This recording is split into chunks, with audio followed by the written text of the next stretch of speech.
దమనకాండ, పిల్లల మీద దమనకాండ, ఢిల్లీలో పోలీస్ జులుం నశించాలి.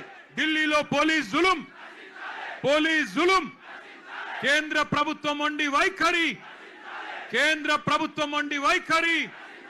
ధర్మేంద్ర ప్రధాన్, we want ఢిల్లీలో కేంద్ర ప్రభుత్వం మొండి వైఖరి, కేంద్ర ప్రభుత్వం మొండి వైఖరి. పేరున జర వెనకకు జరగండి ప్లీజ్. ఆ పిల్లలు ఉన్నారు, వెనకకు జరగండి. రాజారాం, గజ్జల్ నగేష్ గారు వెనకకు జరుగు. తమ్ముడు వెనకకు జరుగు ప్లీజ్. ఆడపిల్లలు ఉన్నారు, జరగండి. శరత్ వెనకకు జరుగు. పిచ్చే ఆటో నగేష్ భాయ్ వెనకకు పో. శరత్ వెనకకు జరుగురి తమ్మి. రాజారాం వెనకకు జరుగురి ప్లీజ్. వెనకకు జరగండి. గౌరవనీయులైన పెద్దలు, వేదికపైన ఆసీనులైన గౌరవ మాజీ మంత్రివర్యులు, అట్లాగే వేదిక ముందు అక్కడ అందరి మధ్యన, పిల్లల మధ్యన నించున్న శ్రీమతి సబితా ఇంద్రారెడ్డి గారు, అదేవిధంగా గౌరవనీయులు వేదికపైన ఉన్న పెద్దలు శ్రీ తలసాని శ్రీనివాస్ యాదవ్ గారు, గౌరవనీయులు శ్రీ జగదీష్ రెడ్డి గారు, గౌరవనీయులు ప్రశాంత్ రెడ్డి గారు, గౌరవనీయులు శ్రీనివాస్ గౌడ్ గారు, గౌరవనీయులు పల్లా రాజేశ్వర రెడ్డి గారు, కౌశిక్ రెడ్డి గారు, రవీందర్ రావు గారు, భూపాల్ రెడ్డి గారు, రమణారెడ్డి గారు, సునీత గారు, ఇంకా వేదిక పైన పెద్దలు గౌరవనీయులు శ్రీ జీవన్ రెడ్డి గారు, గౌరవనీయులైన మా సునీత లక్ష్మారెడ్డి గారు ఎమ్మెల్యే గారు, ఇంకా మా ఎమ్మెల్యే, స్థానిక ఎమ్మెల్యే గౌరవనీయులు ముఠా గోపాల్ గారు, భూపాల్ రెడ్డి గారు, ఆర్ఎస్ ప్రవీణ్ గారు ఎక్కడ? ఆర్ఎస్ ప్రవీణ్ को आगे आने दो ना. గౌరవనీయులు ఆర్ఎస్ ప్రవీణ్ కుమార్ గారు, మాజీ ఐపీఎస్ పెద్దలు,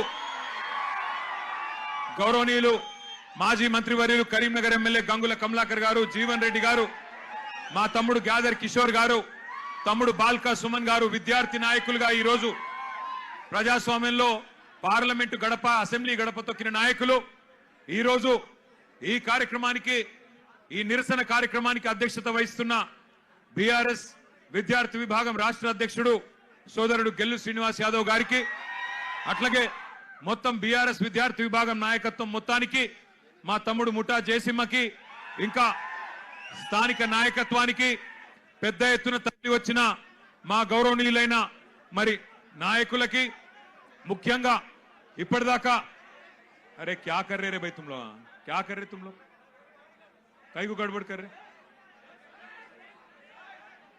చూడు నగేష్, చూడు ఏందో చూడు. ఇప్పటిదాకా అద్భుతంగా మాట్లాడిన మా చెల్లెళ్ళు, తమ్ముళ్ళు, నీట్ మాత్రమే కాదు, భారతదేశంలో ప్రస్తుతం నెలకొన్న పరిస్థితుల పట్ల ఆక్రోశం వ్యక్తం చేస్తున్న యంగ్ జనరేషన్ జెన్ జీకి సంబంధించిన మా తమ్ముళ్ళు, చెల్లెలందరికీ ఒకసారి గట్టిగా చప్పట్లతో వారికి అభినందనలు చెప్పాలని నేను కోరుతా ఉన్నా. నిజంగా ఇవాళ ఇక్కడ పెట్టింది కార్యక్రమం రాజకీయం కోసమో, ఎవరినో తిట్టడానికో లేదా ఎవరినో విమర్శించడానికో కాదు. గత 25 రోజులుగా ఢిల్లీలో జరుగుతున్న పరిణామాలు, ఏ నాయకుడు లేడు, ఏ పార్టీ లేదు, ఏ జెండా లేదు, ఏ పెద్ద నాయకుడు అక్కడ లేడు. కానీ ఇవాళ పిల్లలు భారతదేశ వ్యాప్తంగా కదం దొక్కుతా ఉన్నారు. ఎక్కడి వారక్కడ రైళ్లలో బయలుదేరి, బస్సులలో బయలుదేరి, వాళ్ళ తల్లిదండ్రికి కొంతమంది చెప్పకుండానే ఢిల్లీకి చేరుకొని జంతర్ మంతర్లో ఈరోజు తమ గలం విప్పుతున్నారు, అద్భుతమైన పోరాట పటిమ ప్రదర్శిస్తున్నారు. అవన్నీ చూసిన తర్వాత ఒక ఇద్దరు టీనేజ్ పిల్లల తండ్రిగా, ఒక తండ్రిగా, ఇద్దరి పిల్లల తండ్రిగా, అట్లాగే ఈ భారతదేశ పౌరుడిగా వారి మీద జరుగుతున్న దాడులు, వారి మీద ప్రభుత్వం వ్యవహరిస్తున్న తీరు చూసిన తర్వాత మనసు ఊరుకోక, ఉండబట్టలేక నిన్న పొద్దున వరంగల్ పోయేటప్పుడు ఒక నిర్ణయం తీసుకున్నాం. ఏదేమైనా ఈ పిల్లల కోసం ఇలా రాజకీయం లేదు, జెండా లేదు, రాజకీయ ప్రయోజనం ఆశించి కాదు. పిల్లల కోసం మనం కూడా మాట్లాడకపోతే మనం ఇంత స్థాయిలో ఉండి, ప్రజాప్రతినిధులుగా ఉండి మనము దండుగా అన్న ఉద్దేశంతో ఇలా పిల్లలతో మాట్లాడాలి, వాళ్ళతోనే మాట్లాడియాలి. వాళ్ళ ఆక్రోశం, వాళ్ళ ఆవేశం, మరి మనందరం కూడా వారి న్యాయం కోసం చేస్తున్న పోరాటానికి అండగా నిలబడాలన్న ఉద్దేశంతో ఈరోజు నిరసన కార్యక్రమం పెట్టుకున్నాం. మరి ముఖ్యంగా బీఆర్ఎస్ అనే పార్టీ ఆనాడు టీఆర్ఎస్ గా ఉద్భవించినాడు ఉద్యమంలోంచి, ప్రజా ఉద్యమంలోంచి పుట్టుకొచ్చిన పార్టీ.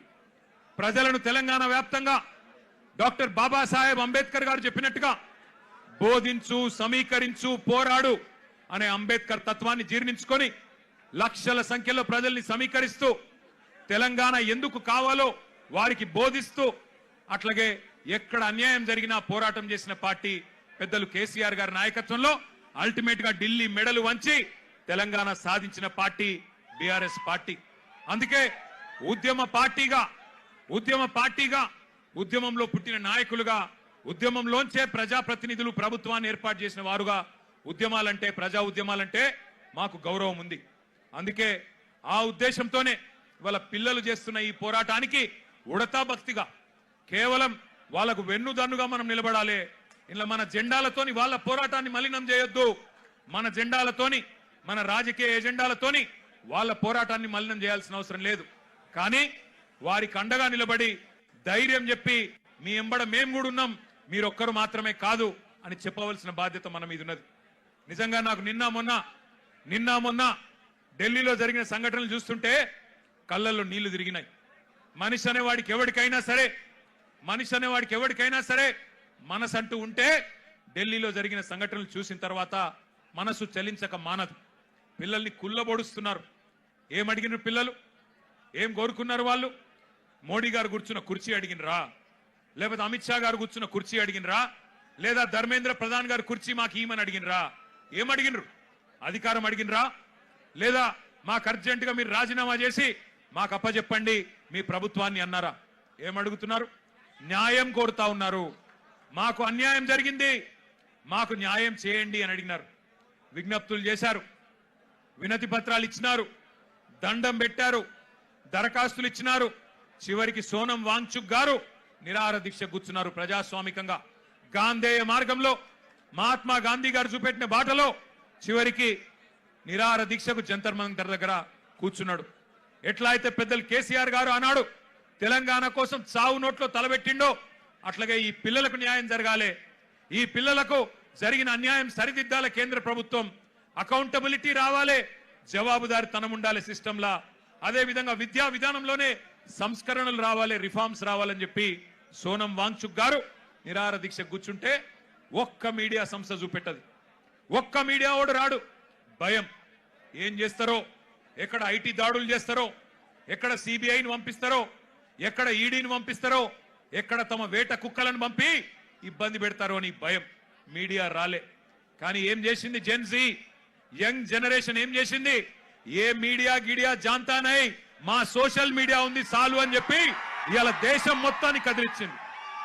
అందుకే అంటా ఉన్న మోడీ గారు, మీరు పెట్టుకోకూడనలతో పెట్టుకున్నారు.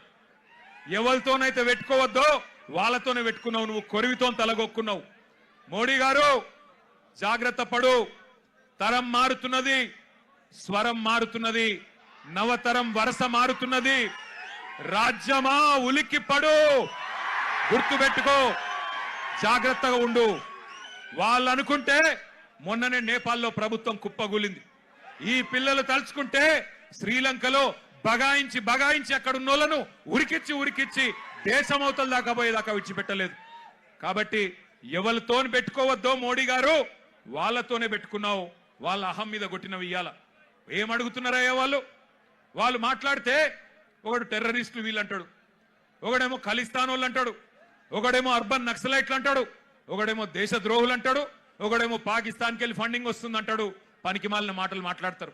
ఇవాళ పిల్లలు చెప్తుంటే ఆ కథలు, ఢిల్లీలో వాళ్ళు మాట్లాడుతున్న మాటలు వింటే నిజంగా మనిషి అనే వాడెవడైనా ఉంటే కేంద్ర ప్రభుత్వంలో ఈ పాటికే పోవాలా, కూర్చోవాలా, మాట్లాడాలా. వాళ్ళ దగ్గర ఏమి డిమాండ్స్ ఉన్నాయో పిలిచి మాట్లాడి బుదిరెక్కించి అట్లా కాదమ్మా ఇట్లా అని చెప్పి సంజాయించి ఎట్లా బాగు చేస్తాం దేశాన్ని చెప్పాలా.